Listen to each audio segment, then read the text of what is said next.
Հարգելի փոխոսնակներ, հարգելի գործընկերներ, սիրելի քաղաքացիներ, Տիկին Մանուկյան։ Ձեր խմբակցությունը ձեր առջև մի քանի անլուծելի խնդիր էր դրել երեք։ Ես ուզում եմ խոսել երեկվա օրվանից, թե ինչպես անցավ։ Օրինակ, խնդիր էր դրել խոսել անդադար պետական պարտքի մասին, որոշ վարժեցրած նախադասություններով, հարց ու պատասխանի միջոցով ներկայացնել, որ պետական պարտքը այնպիսի մակարդակի է հասել եւ այնպիսի խնդիրներ ունի, որ հեսա պետությունը գնում է դեֆոլտի։ Այս հարցին, երբ պարոն Ֆարմանյանն էր ներկայացնում նույն պետական պարտքի թեզը նույնքան հնչեցնելով, էլ չասեմ այդ Լիբանանի մասին, որտեղ արդեն հումոր էր դարել են Լիբանան, թե քանի անգամ հնարավոր է ասել Լիբանան, այդ պահը մեր խմբակցությունում հումոր էր դարձել, բայց նույնիսկ այդ մասով չի կարողանում պարոն Ֆարմանյանը պատասխանել, որովհետև երբ իրան ասում են ինչն է խնդիրը, լավ, որ միջազգային ցուցանիշով ես, որ չափանիշով ես դատում, որ զեկույցում է գրված, որ պետական պարտքը անկայուն է, ասում է այդ չեմ ասում եմ այ հիմա արտահանումները խնդիր ունեն, վաղը ավելի շատ կունենան, այ ասում է այդ ժամանակ կարող ենք չկարողանանք սպասարկել պետական պարտքը, իհարկե, կարող է նաև ես քայլեմ աղյուս ընկնի գլխիս եւ չկարողանամ այլևս խոսել այստեղից, բայց դրանք, եթե դա ենք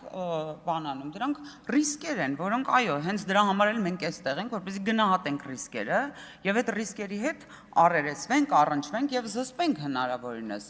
Եվ փաստորեն դուք եկել եք խոսում եք պետական պարտքից, պարոն Ֆարմանյան, եւ մեղավորությունը պետական պարտքի հնարավոր անկառավարելի դառնալու մեջ գտնում եք արտաքին ինչ-որ գործոնի վրա, որտեղ ձեր ֆրակցիայի ղեկավարն էլ ընդունեց, որ այդ արտաքին գործոնը քաղաքական գործոն է։ Այդ դեպքում ինչ կապ ունի այստեղ բյուջետային հարցերի հանձնաժողովը, կներեք էլի։ Եվս մի խնդիր, որը ձեր առջև դրված էր, եւ այն հարցին էլ չպատասխանեցիք պարոն Ֆարմանյան, որ եթե արտաքին պարտքը այդ վիճակում է, որ սպասարկել չեն կարողանա, ոնց ենք սարքում եկամուտները 0, կամ արտահանման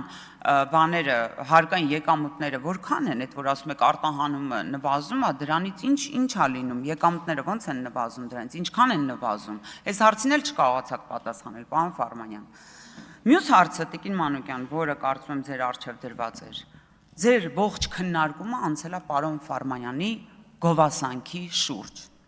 Ձեզ ստիպում էին այստեղից ասել, որ դուք, որ թե ինչու է ձեզ համար անհասկանալի, թե մենք ինչու չենք ընտրել պարոն Ֆարմանյանին ի վերջո։ Պարոն Ֆարմանյանը այստեղից ասում է, որ ձեզ նեցուկ կկանգնի։ Դրանով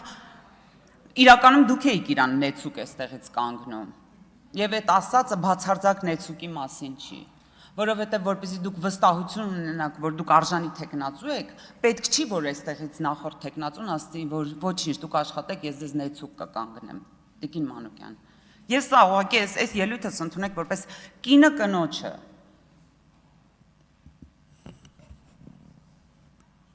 Եվ դուք անդադար փորձում եք արդարացնել ինչու չենք։ Պարոն Ֆարմանյանը իր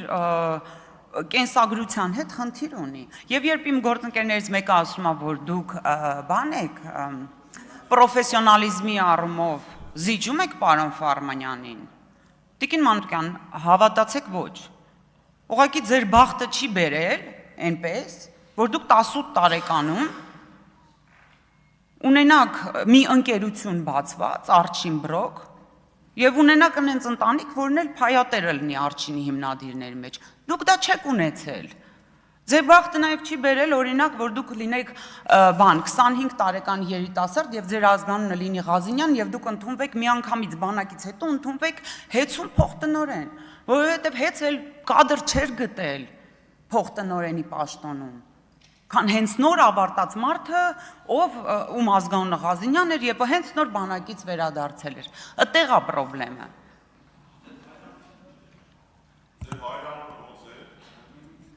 Հարգելի գործընկերներ, խնդրում եմ տեղից մեկնաբանություններ չանել։ Շարունակեք։ Տեսա՞ք, Տիկին Մանուկյան, ես ճիշտ տեղին եմ կպել։ Ես սա ձեզ որպես կինը կնոջն եմ ասում։ Եվ ավելին ասեմ, ձեր կենսագրությունը, որտեղ, այսպես ասած, այն հետագիծը, ինչ որ ուներ պարոն Ֆարմանյանը եւ դուք չունեիք, դա կրեդիտը դուք եք տալիս ձեր ֆրակցիային, ոչ թե ձեր ֆրակցիայի տղամարդիկ իրանց նեցուկով ձեզ են կրեդիտ տալիս։ Ես ձեզ ավելի շատ նեցուկ կլինեմ։ Անկեղծ եմ ասում, դες չէ որ ես որոշել եմ ձեզ ձայն, ես դեռ կորոշեմ ձեզ ձայն կտամ թե չէ։ Ակնհայտ է, որ դուք ծանոթ չեք բյուջեի կառուցվածքին։ Ակնհայտ է, որ դուք չգիտեք ինչ է պետական պարտքի թեզը, որ ձեզ տվել են, որ դուք կրեք որպես բեռ։ Նույնքան հեքիաթային է, որքան 300,000 ադրբեջանցին։ Ինչ առումով։ Կա աշխարհում 300,000 ադրբեջանցի, կա Հայաստանում պետական պարտք, կա։ Այդքանը ճշմարտություն է, որ աշխարհում այդ երկու բանը կան, ուղղակի գոյություն ունեն։ Այն մնացած շուրջը կառուցածը, այն ինչ որ ասում են, այդ ռիսկերը, այն, այդ ամենը էլ եմ ասում, այս ամբյոնից խոսելու եք եւ իջիկ են դառնալու այդ բոլոր մտածածին ռիսկերը, որոնց մասին ռիսկերը չէ, սպառնալիքները, որոնց փորձում եք գեներացնել եւ դրանով մարդկանց փոխանցել մի իրավիճակ, որը կապ չունի իրականության հետ։ Մարդիկ տեսնում են իրականությունը։ Եվ այո, պարոն Ֆարմանյան, գիտեք որտեղ է խնդիրը, ինչի մենք ձեզ չենք ընտրել։ Դուք ըստեղ այն ինչ որ ձեր անցած կենսագրության ընթացքում ձեզ նեցուկ է եղել, ըստեղ դուք բախվել եք իրականությանը, ըստեղ դուք ստացել եք ձեր անձի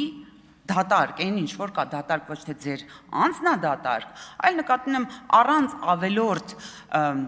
աջակցության եւ խթանիչների ձեր ունեցածի են ինչքան դուք եք։ Այդ դրա գնահատականն եք ստացել։ Եվ ես կարծում եմ, որ շատ ճիշտ է արել քաղաքացիական պայմանագիրը, որ ձեզ չի ընտրել, պարոն Ֆարմանյան։ Դա լավ որոշում է եղել։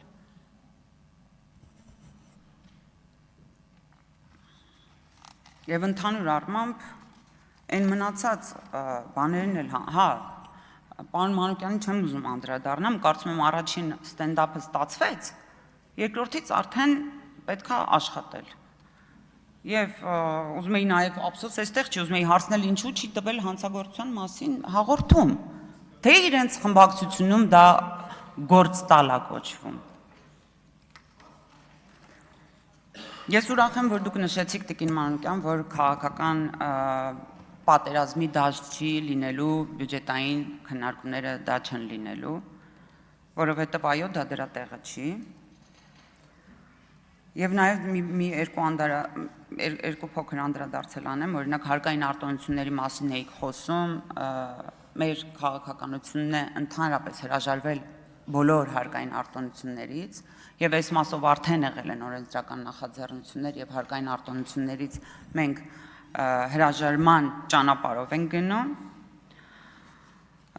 եւ մի հատ էլ բան, որը անդադար հնչում էր, դա բյուջեի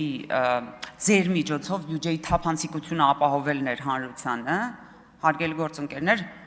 սիրելի քաղաքացիներ, բյուջեն հրապարակային փաստաթուղթ է, այն հասանելի է բոլորին։ Խնդրեմ, երբ խոսում եք այդ ինչ որ